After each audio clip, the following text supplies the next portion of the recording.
Today we are building and testing a set of portable aircraft tie-downs.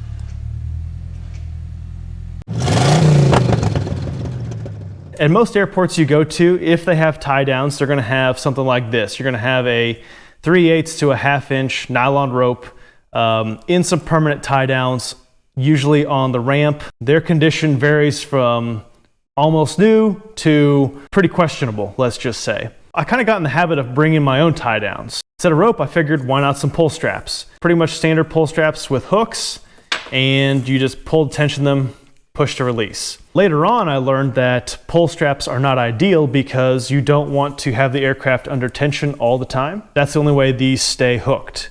So you can get ones that have a little snap on the hook, but these ones don't have it. What I've switched to is lightweight, high-strength climbing cord. Even though this cord is about 5/16 in diameter, it has a breaking strength of 2,000 pounds or so.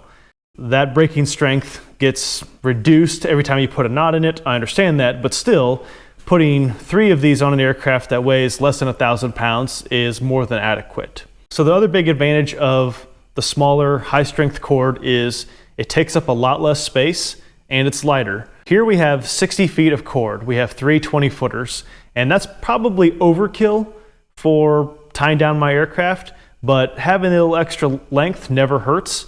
And this only weighs 1.1 pounds. This is 50 feet of 7/16 rope, and this weighs 3 times as much, over 3 pounds.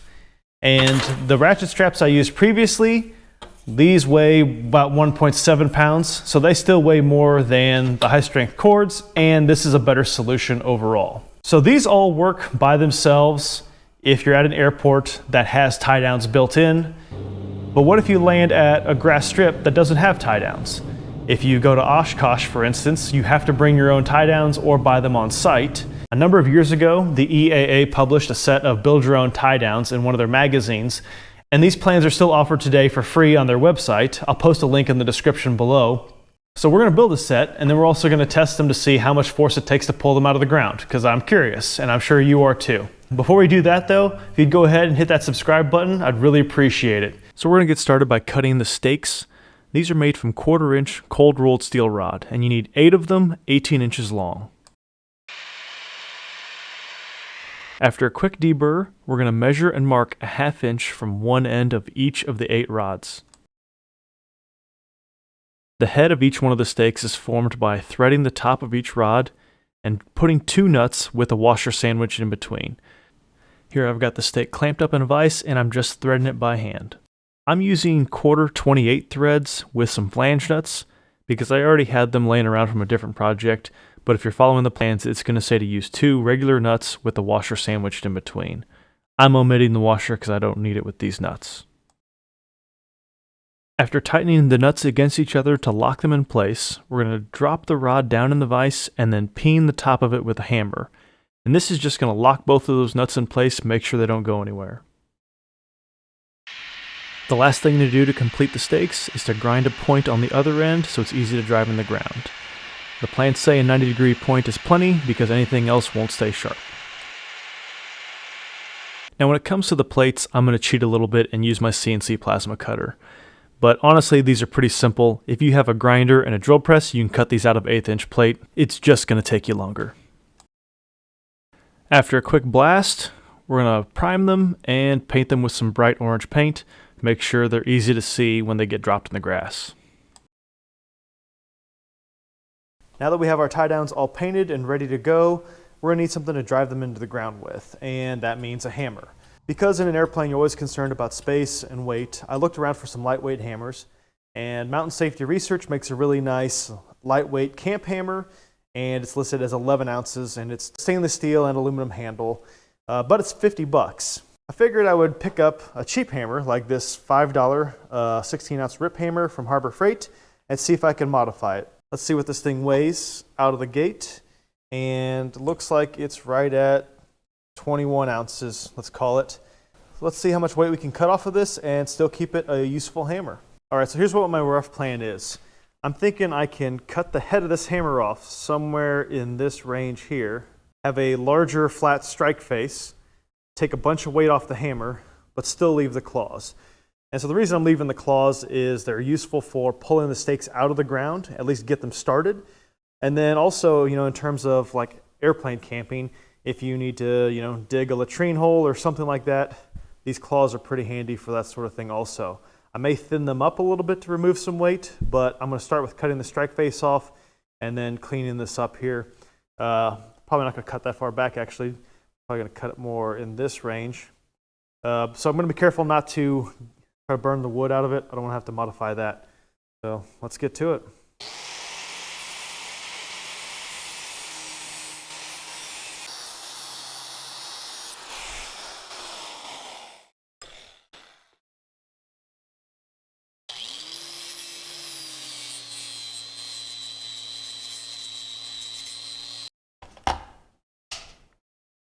All right, looks like we're down to, call it 16 ounces, which is a little over 5 ounces of reduction, which is pretty good. I don't know that we're going to get to the 11 ounces that the MSR hammer is, but I think this will be pretty good. I may shorten up the handle. With a hammer, your trade-offs are going to be weight versus striking power. 5-6 ounces is pretty reasonable to remove from this hammer. I'm going to clean up the face here. I might groove it for additional grip when hitting the stakes, and then like I said, I might thin up these claws a little bit too. So let's get back to it.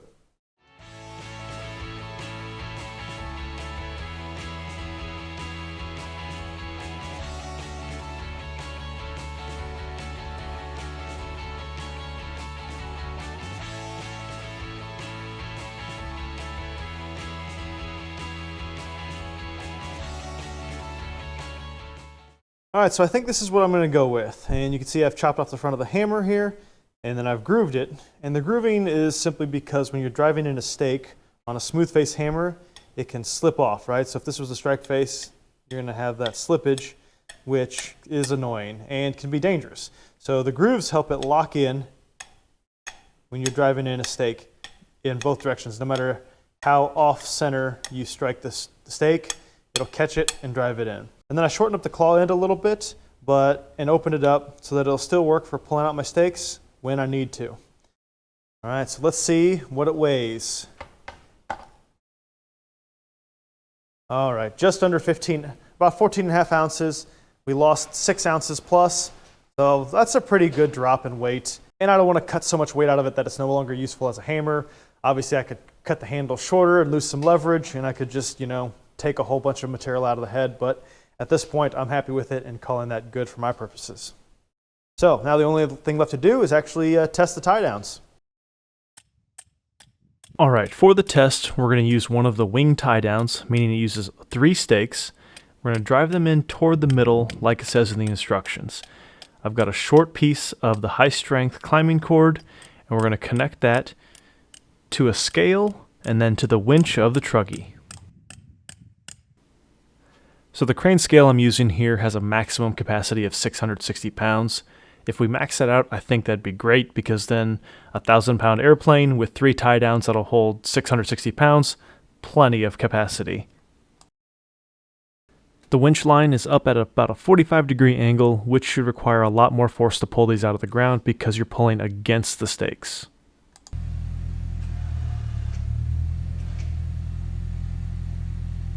And you can see here's our first pull. We hit about 320 pounds of force.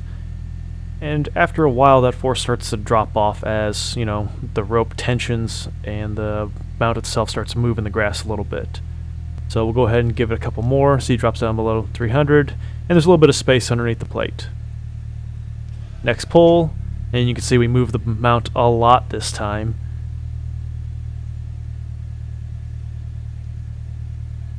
And we're about 450 pounds. So 450 pounds of force it took to move the mount that much. And there's about, I'm going to say, an inch or so underneath the plate at this time, and you can see that far stake has basically made it a little bit of a trench in the ground. Set the camera up here and give it another pull, see what it takes to really move it. There's more and more. And at this point, I wouldn't consider the mount compromised. This tie down is still holding in the ground very tightly, still holding over 400 pounds of force, and the airplane, if tied to this right, is not moving.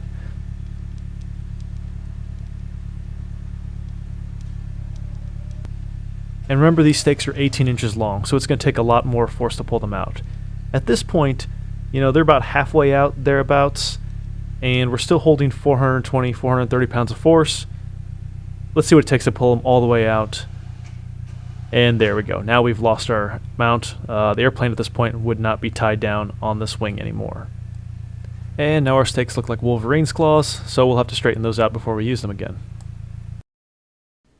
The good news is, with a vise and maybe a hammer, you can straighten out the stakes pretty easily, and they should be good to go in the future. Alright, so let's see what everything weighs. We're looking at 2 pounds for the stakes alone. Adding the plates in there brings it up to 2.4 pounds. Adding the rope brings it up to about 3.5 pounds.